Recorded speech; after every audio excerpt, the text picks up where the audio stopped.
سلام آقای افقی، خسته نباشین، وقتتون بخیر.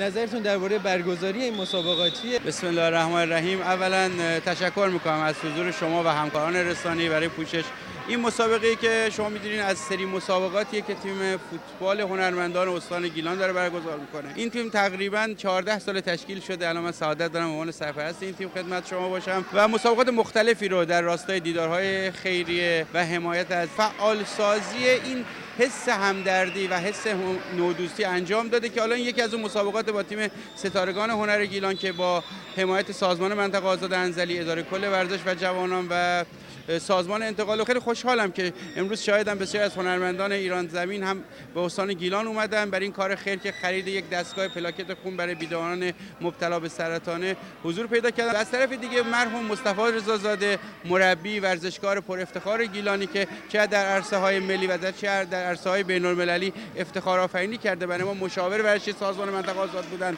ما برای یادمان همکاری که در گذشته ولی نامش همیشه ماندگار در منطقه آزاد انزلی در این مسابقه حضور پیدا کردیم، حمایت می‌کنیم و امیدواریم که باز هم بتونیم در کنار دوستان بانی کارهای خیر باشیم.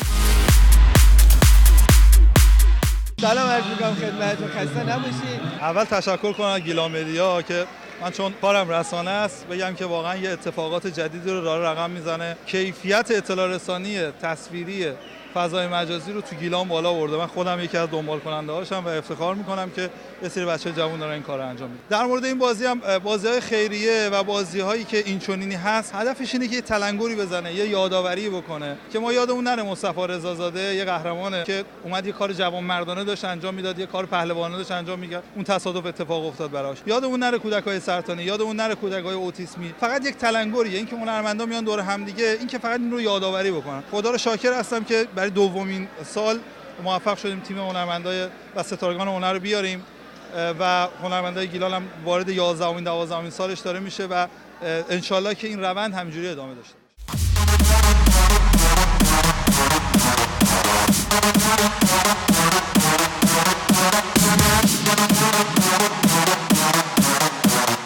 سلام آقای قویدر، وقتتون بخیر، خسته نباشین و اینکه گل هم زدین. نظرتون درباره بازی هنرمندان و اینکه راه اندازی اینجور بازی‌ها و حضورتون تو تیم هنرمندان چی؟ منم سلام عرض می‌کنم خدمت شما و همه اونایی که این مصاحبه رو می‌بینن. این بازی یادبودی بود برای پهلوان مصطفی رضازاده بین تیم هنرمندان گیلان، همونطوری که خودتون گفتیم، و تیم ستارگان هنر ایران. منم یه عضو خیلی کوچیکی بودم از هنرمندان گیلان که دوستان قابل دونستن ما رو دعوت کردن. جدا از این یادبود، بازی بیشتر برای حمایت از بیماران سرطانی بود و امیدوارم کسانی که این مصاحبه رو می‌بینن اگه دوست داشتن از بیماران سرطانی حمایت کنن. شماره حساب مربوط به این خیریه هم روی پوسترهای این بازی نوشته شده و اگه کمکی داشتن از طریق همین شماره حساب اقدام کنن. ممنون که قابل دونستین. در خدمت. خیلی ممنون، دست شما در نکنه.